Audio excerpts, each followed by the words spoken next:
एक दौर में उत्तर प्रदेश कांग्रेस का सबसे मजबूत गढ़ हुआ करता था। 33 साल यूपी में कांग्रेस की सरकार रही। पंडित नेहरू से लेकर राहुल गांधी तक पूरा नेहरू गांधी कुनबा यूपी से चुनाव लड़ता रहा और जीतता रहा। 1984 में कांग्रेस पार्टी ने 85 में से 83 लोकसभा सीटें जीती थी। उस साल कांग्रेस को 51% वोट मिले थे। तब उत्तराखंड भी यूपी का ही हिस्सा था। आज 2024 में सोनिया गांधी के राजस्थान से राज्यसभा जाने के बाद यूपी में कांग्रेस का एक भी सांसद नहीं बचा, न लोकसभा में न राज्यसभा में। 403 विधानसभा सीटों वाली यूपी में कांग्रेस के सिर्फ दो विधायक हैं। पिछली लोकसभा में 6.4% और विधानसभा चुनाव में महज 2.3% वोट शेयर कांग्रेस को मिले थे। इस बार यूपी में कांग्रेस महज 17 सीटों पर चुनाव लड़ रही है, जो आज़ादी के बाद सबसे कम है। नमस्ते, मैं हूँ राहुल और आप देख रहे हैं मेरा रुख। इससे पहले कि हम हमारे इस विश्लेषण में आगे की तरफ चलें, जिन्होंने भी चैनल को सब्सक्राइब नहीं किया है उनसे रिक्वेस्ट है कि वो चैनल को सब्सक्राइब जरूर करें, और अगर वीडियो पसंद आए तो उसे लाइक, कमेंट और शेयर भी करें। चलिए चलते हैं हमारे विश्लेषण की तरफ। 12 अप्रैल 1987, रक्षा मंत्री वीपी सिंह राष्ट्रपति भवन से देर शाम घर लौटे। उन्होंने कुर्ता बदला और बेटे अभय से कहा, गाड़ी निकालो। एक मारुति वैन घर के बाहर खड़ी थी, जो अभय के एक दोस्त की थी। वीपी सिंह ने पत्नी से कहा कि वे प्रधानमंत्री से मिलने जा रहे हैं। तब रेड क्रॉस रोड पर 5 और 7 नंबर के बंगले पर राजीव गांधी रहते थे, यानी 7 RCR ये प्रधानमंत्री निवास हुआ करता था। इसलिए सुरक्षा कर्मियों ने उन्हें रोका, लेकिन अगली सीट पर बैठे वीपी सिंह को वो पहचान गए। वहां मौजूद कर्मचारी को वीपी सिंह ने एक लिफाफा दिया, जिस पर प्रधानमंत्री लिखा था। कर्मचारी ने लिफाफा लेते हुए सवाल की मुद्रा में उनकी तरफ देखा, तो इस पर वीपी सिंह ने कहा कि इसमें मेरा इस्तीफा है। उस रोज राजीव गांधी अपने आवास पर नहीं थे। वे देर रात लौटे तो वीपी सिंह का इस्तीफा उन्हें मिला। राजीव ने उसे पढ़ा और सीधे राष्ट्रपति को भेज दिया। उन्होंने ना तो वीपी सिंह को फोन किया और ना ही बुलाकर इस्तीफे की वजह पूछी। 4 दिन बाद यानी 16 अप्रैल 1987 को स्वीडन रेडियो ने एक चौंकाने वाला खुलासा किया। बोफोर्स सौदे के लिए भारत की टॉप लीडरशिप और रक्षा अधिकारियों को रिश्वत दी गई, ऐसी बात उन्होंने कही। सियासी गलियारे में हड़कंप मच गया। राजीव गांधी की सरकार गिर गई। तब वीपी सिंह के रक्षा मंत्री पद से इस्तीफे को बोफोर्स सौदे से जोड़कर देखा गया। एक महीने बाद यानी 16 मई 1987 को कांग्रेस ने दिल्ली में एक बड़ी रैली करी। मंच पर प्रधानमंत्री राजीव गांधी थे और नीचे कार्यकर्ताओं के बीच वीपी सिंह थे। राजीव ने भारत की आजादी राजीव ने कहा कि भारत की आजादी कब छिनी, जब मीर जाफर और राजा जयचंद जैसे गद्दारों ने विदेशी ताकतों से हाथ मिलाया। आप ऐसे लोगों से सतर्क रहें। ये लोग विदेशी ताकतों से हाथ मिलाकर देश के हित को बेच रहे हैं। बिना नाम लिए राजीव ने ये लाइनें वीपी सिंह के लिए कही। इससे वीपी सिंह काफी निराश हुए और सभा से उठकर बाहर चले गए। उन्होंने तय कर लिया कि अब वे राजनीति से दूर चले जाएंगे, लेकिन नियति ने उनके लिए कुछ और ही लिखा था। 22 मई 1987 वीपी सिंह के बेटे को एमबीबीएस की डिग्री मिलने की खुशी में परिवार के साथ दिल्ली के इंडिया इंटरनेशनल सेंटर पर डिनर के लिए जा रहे थे। वे कार में बैठे ही थे कि प्रधानमंत्री कार्यालय से फोन आया। प्रधानमंत्री जी तत्काल आपसे मिलना चाहते हैं। वीपी सिंह ने पत्नी से कहा, आप चली जाओ, मैं बाद में डिनर में ज्वाइन करूंगा। वीपी सिंह सीधे राजीव गांधी के घर पहुंचे। उन्हें देखते ही राजीव ने मुस्कुराते हुए पूछा, आजकल तुम्हारी बहुत जय जयकार हो रही है, तुम्हारी इच्छाएं बढ़ गई है, क्या करने का इरादा है? उन्होंने जवाब दिया, मैं कांग्रेस में हूँ। आप कहेंगे तो राजनीति छोड़ के इलाहाबाद चला जाऊंगा, चुपचाप पढ़ूंगा और लिखूंगा। आपको यकीन नहीं होता तो मैं हरिद्वार चला जाता हूँ। अगर आप काम देना चाहते हैं तो मुझे आंध्र प्रदेश या कर्नाटक भेज दीजिए। दोनों राज्य कांग्रेस के हाथ से निकल गए हैं, मैं उन्हें लाकर आपको दे दूंगा। राजीव ने कहा, तुम 3 महीने भी वहां पर टिक नहीं पाओगे। इस पर वीपी सिंह कहा, अगर आप को अगर आपका यही चैलेंज है तो मैं इसे स्वीकार करता हूं और पूरा करके दिखाऊंगा। राजीव ने गुस्से पर मेज पर गुस्सा मारा। वीपी सिंह को लगा कि अब यहाँ पे रुकना ठीक नहीं है। वे उठ के सीधे यहाँ से चले गए। इस किस्से का जिक्र वरिष्ठ पत्रकार, लेखक और पूर्व सांसद संतोष भारती ने अपनी किताब वीपी सिंह, चंद्रशेखर, सोनिया गांधी और मैं के अंदर किया था। जब बागी हुए वीपी सिंह, तब यूपी उपचुनाव में 3 सीटें कांग्रेस हार गई थी। राजीव गांधी से मुलाकात की घटना के बाद वीपी सिंह ने बागी तेवर अपना लिए। उन्होंने गांधी परिवार के करीबी रहे अरुण नेहरू और आरिफ मोहम्मद खान जैसे कांग्रेसी नेताओं के साथ मिलकर जन मोर्चा बनाया। इधर राजीव के साथ बोफोर्स घोटाले में इलाहाबाद से सांसद रहे अमिताभ बच्चन का नाम भी जुड़ गया। अमिताभ की छवि खराब हो रही थी। दबाव में आकर उन्होंने इस्तीफा दे दिया। जून 1988 में इलाहाबाद सीट पर उपचुनाव की घोषणा हुई। जन मोर्चा की तरफ से वीपी सिंह और कांग्रेस की तरफ से पूर्व प्रधानमंत्री लाल बहादुर शास्त्री के बेटे सुनील शास्त्री मैदान में थे। राज परिवार से आने वाले वीपी के पास भले ही पॉलिटिकल कैडर नहीं था, लेकिन यूपी की सियासत में उनकी मजबूत पकड़ थी। वे 1980 से 1982 तक मुख्यमंत्री भी रह चुके थे। इससे पहले 1977 में वे जनता पार्टी की लहर के दौरान भी इलाहाबाद सीट से लोकसभा चुनाव लड़े थे, लेकिन करीब 90,000 वोट से हार गए थे। इलाहाबाद उपचुनाव राजीव गांधी के लिए साख का सवाल बन गया था। उन्होंने पूरी ताकत झोंक दी थी। यूपी की कांग्रेस सरकार भी पूरी कोशिश कर रही थी, लेकिन जीत मिली वीपी सिंह को। तब फैजाबाद और मेरठ जिले में हुए उपचुनाव में भी कांग्रेस हार गई थी। एक बार वीपी सिंह ने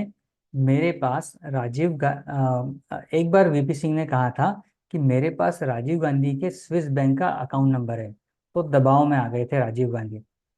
19 अक्टूबर 1988 को वीपी सिंह ने जन मोर्चा, लोकदल और कांग्रेस के एक धड़े को मिलाकर जनता दल बनाया। तब मंडल कमीशन का गठन हो चुका था। यूपी में मुलायम सिंह और मायावती ओबीसी दलित नेता के रूप में उभर रहे थे। इसी बीच 3 नवंबर 1988 को वीपी सिंह ने पटना में एक रैली करी। उन्होंने कहा कि राजीव गांधी का स्विस बैंक में खुफिया खाता है। अगले दिन सीनियर जर्नलिस्ट सुरेंद्र किशोर ने जनसत्ता में लिखा कि स्विस बैंक कॉरपोरेशन के इस खाते का नंबर 9991PU है। इसमें बोफोर्स सौदे के कमीशन से मिले करीब 8 करोड़ रुपए जमा हैं। यह खाता लोटस के नाम पर है। वीपी ने चुनौती दी कि लोटस और राजीव का मतलब एक ही है। अगर यह बात गलत निकली तो वो संन्यास लेने को तैयार हैं। वरिष्ठ पत्रकार कुलदीप नैयर अपनी किताब एक जिंदगी काफी नहीं है में लिखते हैं कि वीपी ने बोफोर्स के मुद्दे को देश की जनता के सामने ऐसे पेश किया कि भ्रष्टाचार का वो पर्याय बन गया। इलाहाबाद उपचुनाव में हार के बाद राजीव गांधी दबाव में थे। बोफोर्स को मुद्दा बनाकर वीपी ने उनकी मुसीबत और बढ़ा दी थी। 1989 लोकसभा चुनाव के एक साल से भी कम का वक्त बचा हुआ था। जनता दल पूरी ताकत से कैंपेन कर रही थी। इसी की काट निकालने के लिए राजीव गांधी ने फरवरी 1989 में राम मंदिर का ताला खुलवाया। उन्हें लगा कि शाहबानो केस में सुप्रीम कोर्ट का फैसला पलटने से नाराज हिंदू इससे खुश हो जाएंगे। दरअसल 1985 में सुप्रीम कोर्ट ने तलाक के बाद गुजारा भत्ता के लिए एक मामले में इंदौर की शाहबानो के हक में फैसला सुनाया था। मुस्लिम उलेमाओं ने इसे अपने पर्सनल लॉ में दखल मानते हुए पुरजोर विरोध किया था। दबाव में राजीव गांधी ने मई 1986 में सुप्रीम कोर्ट के फैसले को पलट दिया। इसके बाद उन पर मुस्लिम तुष्टीकरण के आरोप लगने लगे। हिंदू संगठन विरोध में सड़कों पर उतर गए थे। हालांकि राम मंदिर का ताला खोलने का दाव राजीव के लिए उल्टा पड़ गया। इस फैसले से मुस्लिम वोटर्स कांग्रेस से दूर हो गए। नवंबर 1989 में देश में लोकसभा चुनावों के साथ ही यूपी में विधानसभा चुनाव हुए। दोनों ही चुनाव में केंद्र और यूपी में कांग्रेस को बड़ा झटका लगा। 1984 के लोकसभा चुनाव में कांग्रेस ने 83 सीटें जीतने वाली कांग्रेस 15 सीटों पर सिमट गई, जबकि विधानसभा में 269 से 94 सीटों पर आ गई। राजीव गांधी को प्रधानमंत्री पद से इस्तीफा देना पड़ा। जनता दल के वीपी सिंह प्रधानमंत्री बने और यूपी में उन्होंने मुलायम सिंह को मुख्यमंत्री बनाया। यानी केंद्र और यूपी दोनों जगह जनता दल की सरकार बनी। मंडल बनाम कमंडल की राजनीति में कांग्रेस की सोशल इंजीनियरिंग पूरी बिगड़ गई थी। प्रधानमंत्री बनने के करीब 10 महीने बाद अगस्त 1990 में वीपी सिंह ने ओबीसी आरक्षण के लिए मंडल कमीशन की सिफारिश को लागू करने का ऐलान किया। 10 साल से धूल खा रही बीपी मंडल की रिपोर्ट ने सियासी गलियारे में हड़कंप मचा दिया। तब वीपी सिंह की सरकार लेफ्ट और बीजेपी के समर्थन से टिकी हुई थी। दोनों ने उसे बाहर से समर्थन दिया हुआ था। राजनीति के तहत बीजेपी ने मंडल कमीशन का विरोध नहीं किया, लेकिन कांग्रेस ने आपत्ति जता दी। राजीव गांधी ने वीपी सिंह की तुलना जिन्ना से कर दी। इससे ओबीसी वोटर कांग्रेस से नाराज हो गए। बीजेपी भाप गई थी कि मंडल कमीशन की वजह से उसे नुकसान हो सकता है, इसलिए विरोध करने के बजाय वो इसकी काट निकालने में जुट गई और कोई दूसरा रास्ता खोजने लगी। 25 सितंबर 1990 को बीजेपी नेता लालकृष्ण आडवाणी ने गुजरात के सोमनाथ से अयोध्या के लिए राम रथ यात्रा की शुरुआत करी। इसे मंडल बनाम कमंडल की राजनीति कहा गया। बाद में आडवाणी ने कहा भी था कि मंडल कमीशन नहीं आता तो हम रथ यात्रा नहीं निकालते। 23 अक्टूबर 1990 को रथ यात्रा के दौरान बिहार के समस्तीपुर में लालकृष्ण आडवाणी को गिरफ्तार कर लिया गया था। उस समय बिहार के मुख्यमंत्री लालू प्रसाद यादव थे। अगले दिन लखनऊ में अटल बिहारी वाजपेयी को भी गिरफ्तार कर लिया गया। इसके बाद बीजेपी ने समर्थन वापस लेकर वीपी सिंह की सरकार गिरा दी। 30 नवंबर 1990 को अयोध्या में गोलीकांड हुआ और 11 कार सेवकों की जान चली गई। बीजेपी ने मुलायम सिंह पर तुष्टीकरण के आरोप लगाए। वे उन्हें मुल्ला मुलायम कहकर भी प्रचारित करते थे। दरअसल आजादी के बाद से ही ब्राह्मण, मुस्लिम और दलित कांग्रेस के कोर वोटर माने जाते थे। सियासी भाषा में इसे कांग्रेस की सोशल इंजीनियरिंग कहा जाता था। इसी के बल पर कांग्रेस ने लंबे समय तक यूपी में और देश में राज किया। लेकिन मंडल और कमंडल ने कांग्रेस की सोशल इंजीनियरिंग को ध्वस्त कर दिया, उसे पूरा बिगाड़ के रख दिया। रथ यात्रा की वजह से ब्राह्मण बीजेपी के पाले में चले गए, मुस्लिम वोटर सपा के पास चले गए और दलित वोटर मायावती के पास शिफ्ट हो गए। इसके बाद कांग्रेस यूपी में फिर कभी वापसी नहीं कर पाई। साल दर साल उसकी सीटें और वोट शेयर कम होता गया। आज कांग्रेस के पास एक सांसद और 2 विधायक बचे हैं। कांग्रेस के हाथ से यूपी फिसलने की कुछ और वजह भी है।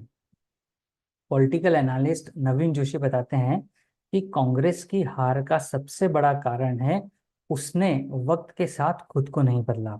इंदिरा और राजीव गांधी के बाद कोई डायनेमिक लीडर कांग्रेस में नहीं हुआ। कांग्रेस के पास पहले कैडर हुआ करता था। जैसे आज बीजेपी के लिए आरएसएस काम करता है, वैसे ही कांग्रेस सेवा दल कांग्रेस के लिए काम करता था। इस कैडर के बल पर ही गली मोहल्लों में कांग्रेस की सभाएं हुआ करती थी। जमीन से जुड़े कार्यकर्ता पार्टी के लिए काम करते थे। लेकिन कांग्रेस लीडरशिप की अनदेखी की वजह से कांग्रेस सेवा दल धीरे धीरे धीरे खत्म होता गया। अब गांव कस्बों में कांग्रेस का नाम लेने वाला भी कोई नहीं बचा। दिल्ली से दूसरा एक और कारण यह है कि दिल्ली से यूपी की राजनीति करना कांग्रेस के लिए सबसे बड़ी पॉलिटिकल भूल साबित हुई। पॉलिटिकल एनालिस्ट राशिद किदवई बोलते हैं कि कांग्रेस ने कभी भी यूपी की राजनीति नहीं की। पंडित नेहरू से लेकर राहुल प्रियंका तक सभी ने यूपी को दिल्ली से मैनेज करने की कोशिश करी या फिर यूपी को सिर्फ एक दिल्ली तक पहुंचने का जरिया बनाया। यह कांग्रेस की सबसे बड़ी भूल रही। जैसे जैसे यूपी में क्षेत्रीय दलों का प्रभाव बढ़ता गया, कांग्रेस का जनाधार वहां पर खत्म होता गया। अब सवाल यह उठता है कि क्या यूपी में कांग्रेस की कभी वापसी हो पाएगी या फिर यूपी में कांग्रेस की वापसी कितनी मुश्किल है।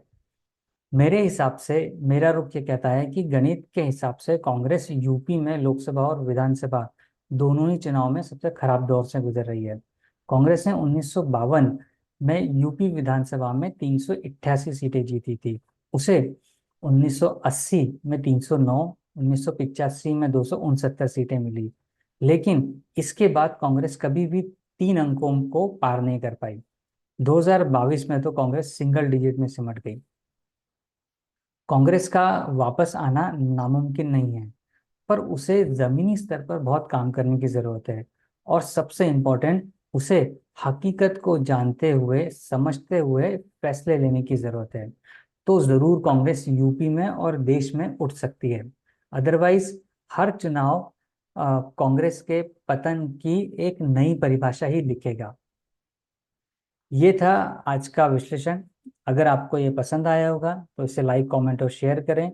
चैनल को सब्सक्राइब जरूर करें। मिलेंगे आपसे अगले वीडियो में किसी और विषय के साथ, किसी और विशेषण के साथ। तब तक अपना और अपने अपनों का ख्याल रखिए। धन्यवाद।